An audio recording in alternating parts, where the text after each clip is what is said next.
Let me ask you something. Have you ever felt like everyone else seems to have it figured out, moving forward easily, but you're still struggling? You're showing up, you're putting in the hours, but every single step feels heavy, like you're walking through mud, and you look up and the finish line, it's still miles away. Yeah, I know that feeling too. And here's what nobody tells you. It doesn't have to feel that way. I'm going to show you why. Hello everyone and welcome back to Mindful English. It's just me in the studio today. Sarah's taking a few days off to visit family, which is actually the perfect example of what we're talking about today. Taking a break before you break. I want to tell you about something I hear constantly, from English learners I coach, from friends trying to get fit or start businesses or just keep going. They tell me, I'm doing the work, I'm showing up, but it feels so hard. Why does progress have to feel like a war? And my answer usually surprises them. I tell them, it doesn't. The work is hard, yes. Learning a language is complex. Building a career takes time. But the struggle? That emotional weight you're carrying? That's often something we're adding ourselves. So today, I'm sharing 5 daily habits based on neuroscience and habit psychology, researchers like Dr. Andrew Huberman, James Clear, Carol Dweck. But don't worry, I'm not getting academic on you. These are 5 specific ways to lower the friction, to take the weight out of your backpack. So you can still climb the mountain, but you're not dragging a piano behind you. Sound good? Let's go. Habit number 1, detach from the dopamine of the result. All right, habit number 1. This is probably the biggest one, and it connects directly to something we talked about a while back, the bamboo tree. Habit number 1 is detach from the dopamine of the result. Okay, I know that sounds like neuroscience jargon. Let me translate. Our brains are wired to seek rewards. We crave dopamine, and usually we get that dopamine hit when we see a result. You post a photo, someone likes it, dopamine. You eat chocolate, it tastes sweet, dopamine. You say something in English, someone understands you, dopamine. But here's the problem. Real progress? It's slow, really slow. So if you wake up every single morning checking for a result, do I look thinner today? Is my English perfect now? Did I get the promotion? And the answer is no. Your dopamine levels actually crash. Neuroscience calls this a reward prediction error. You expected a reward, you didn't get it. And your brain doesn't just shrug it off. It registers that as pain, as stress. So literally, by checking for progress too often, you're punishing your brain. You're making the journey feel worse than it actually is. Okay, so what's the fix? Here's the habit. Shift your focus from the noun to the verb. Stop focusing on the noun, I want to be a speaker, and focus entirely on the verb, I am speaking. Stop focusing on, I want to be a writer. Focus on, I am writing.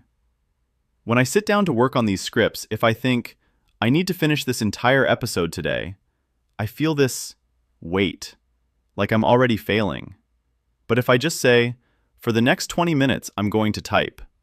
That's easy. I can type. Typing is just a verb. It's just an action. So ask yourself, where are you obsessing over the outcome? And how can you fall in love with the action instead? Because the action, that's where your control is. And when you feel in control, the weight lifts. All right, let's move to habit number 2. And this one's deceptively simple. Here's the thing about starting anything. The friction is always at the beginning. In physics, there's this concept called activation energy. It takes a huge amount of energy to get a train moving from a dead stop. But once it's rolling, easy. It practically glides. So habit number 2 is the 2-minute rule. Now, I know what you're thinking. Come on, Liam, I can't learn English in 2 minutes. I can't get fit in 2 minutes. You're absolutely right. You can't. But here's what you can do. You can't optimize a habit that doesn't exist yet. The goal of the first 2 minutes isn't to master something. The goal is to become the person who shows up. If your goal is study English for 1 hour, your brain sees a mountain. But if your goal is open my notebook, that takes 10 seconds. And here's the magic. Once the notebook is open, it's actually harder to close it than it is to write one sentence. You've overcome the activation energy. You're already moving. I do this all the time. If I tell myself, just read 1 paragraph, I always do it. And I usually end up reading 5 pages because I'm already there. I'm already in motion. So lower the bar. Make the start so ridiculously easy that your brain can't say no. All right, habit number 3. And this one might change how you see frustration. We've all been there, right? You're trying to learn something new and you just don't get it. You make mistakes. You feel confused. That heat in your chest, that tightness, that frustration. We usually interpret that as a signal to stop, a sign that we're not smart enough, not talented enough. But what if I told you that feeling means the exact opposite? Neuroscience tells us that frustration, that agitation, is actually your brain changing. That discomfort you feel, that's not failure. That's literally the feeling of your neurons rewiring. It's your brain waking up. So when it feels hard, don't quit. That's growth happening in real time. Okay, so here's the habit, and it's simple. When you feel that frustration signal, that heat, that tension, pause for 1 second and say something to yourself. You can say, "Oh, this is my brain getting stronger," or "This means I'm learning," or even just, "Growth is happening right now." You don't have to believe it at first. Just say it. You're training your brain to recognize frustration as a signal, not a stop sign. I do this all the time. When I'm struggling with a new phrase in Spanish, I feel that frustration. And instead of thinking, "I'm bad at this," I literally pause and think, "Okay, my brain is building new connections right now."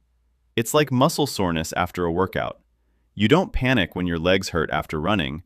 You know it means you did something. Same thing here. So that's the habit. Feel the signal, pause, reframe it out loud or in your head. Over time, you'll actually start to welcome that feeling because you know what it means. Okay, habit number 4. This one's about working smarter, not harder. You know what I've noticed about disciplined people? They don't have more willpower than you. They just make fewer decisions. Habit number 4 is prime your environment. Make the decision before your energy is gone, before your willpower runs out. If you want to study in the morning, don't leave your notebook in a drawer. Put it on your desk the night before. Open to the right page. Pen right there. If you want to drink more water, don't keep the bottle in the kitchen. Fill a glass and put it next to your bed before you sleep. That's what I do. I wake up, I see it, I drink it. 0 willpower required. It's already there. The decision was made yesterday. You're not relying on motivation, you're relying on design. So look at your environment. What can you set up tonight that will make tomorrow easier? All right, last one. Habit number 5. And this one's about how you measure success. Here's something most of us do without realizing it. We measure ourselves against where we want to be. The gap. I'm not fluent yet. I'm not at my goal weight yet. I haven't made it yet. And that gap, it feels huge. It feels discouraging. But what if, instead, you measured the gain? How far you've come, not how far you have left. Habit number 5 is, at the end of each day, write down 3 small wins. Not big wins, small ones. I showed up. I studied for 10 minutes. I understood 1 new phrase. This does something powerful in your brain. It trains you to notice progress. And that builds what psychologists call quiet confidence. Over time, when you look back at those small wins, you realize something. You've climbed way higher than you thought. All right, let's slow things down for a moment. Let's do a quick mindful review, but this time, I want to share some phrases you can actually use when you're living these habits. The hardest part is getting started. This is what we say when we're facing that activation energy, that resistance at the beginning. It's the perfect moment to remember. Just 2 minutes. That's all you need. Once I get going, it's not so bad. This is what you realize after you've lowered the bar and just started. The friction melts away. Motion creates momentum. I'm focusing on the process, not the outcome. Use this when you catch yourself obsessing over results. It reminds you to fall in love with the verb, the doing, not just the finish line. This frustration means I'm learning. When you feel that heat in your chest, this is your new go-to phrase. It transforms the signal from stop to keep going. Look how far I've come. Instead of asking, am I there yet? Which measures the gap, try this. It measures the gain, and it builds that quiet confidence we talked about. These aren't just nice phrases, they're reminders. When you feel stuck, say one of these out loud. They'll bring you back to the habit you need most in that moment. These phrases aren't just expressions, they're tools. When you feel stuck, say one of these out loud. They'll remind you which habit to lean on. We covered a lot of ground today. 5 habits. But here's the thing. Don't try to do all 5 tomorrow. Just pick one. Which one feels like what you need right now? Maybe it's lowering the bar with the 2-minute rule. Maybe it's setting up your space tonight so tomorrow's easier. Maybe it's just remembering that frustration isn't failure, it's growth. Actually, I'm curious, which habit resonated with you most? Drop a comment and let me know. I read every single one, and honestly, your stories help shape what we talk about next. And if this episode helped you today, share it with someone who might need to hear it. Someone who's been carrying that heavy backpack for too long. Progress doesn't have to feel like a war. It doesn't have to feel heavy. Thank you for being here. Thank you for listening. Be kind to your brain, and keep moving forward. I'll see you in the next episode.